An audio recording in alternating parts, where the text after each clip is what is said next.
শান্তিতে নোবেলজয়ী ডক্টর মোহাম্মদ ইউনূস ঢাকায় ফিরে তার প্রথম বক্তৃতায় বলেছেন, আইন শৃঙ্খলা রক্ষা করাই হবে তার প্রথম কাজ। কারো উপর কোনো হামলা যাতে না হয় সেই আহ্বান জানিয়েছেন তিনি।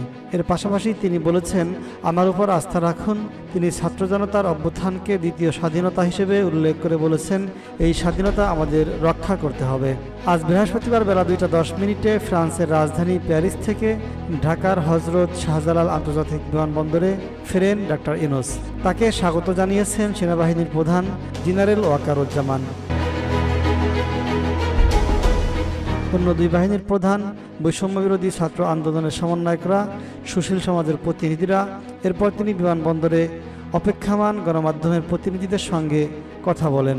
অধ্যাপক ডক্টর ইউনূস বলেছেন, আজকে আমাদের গৌরবের দিন। যে বিপ্লবের মাধ্যমে নতুন বিজয় দিবস সৃষ্টি করল তরুণেরা, সেটাকে সামনে রেখে আমাদের এগিয়ে যেতে হবে।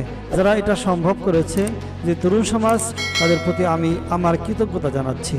তারা বাংলাদেশের রক্ষা করেছে, নতুন করে পুনর্জন্ম দিয়েছে।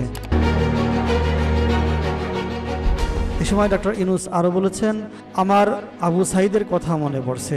অবিশ্বাস্য এক সাহসী যুবক। আবু সাঈদের কথা বলার সময় অধ্যাপক ইউনূস কেঁদে ফেলেন।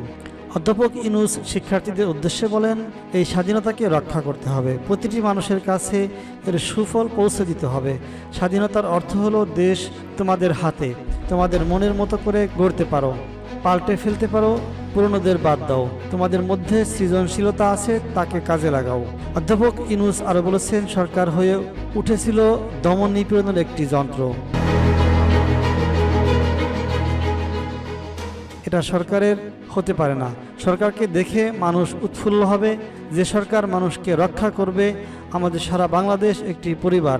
দেশের বিদ্যমান পরিস্থিতি নিয়ে অধ্যাপক ইউনূস বলেছেন, মানুষ মানুষকে আক্রমণ করছে, সংখ্যালঘুদের উপর হামলা করছে। সবাইকে রক্ষা করা আমাদের কাজ।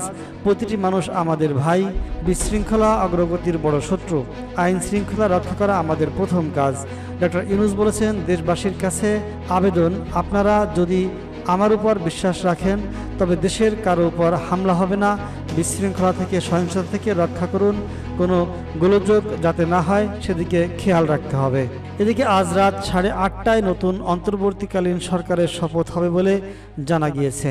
এই সরকারের সদস্য 15 জনের মতো হতে পারে বলে গতকাল বুধবার সংবাদ সম্মেলনে জানান সেনাবাহিনীর প্রধান জেনারেল ওয়াকারুজ্জামান।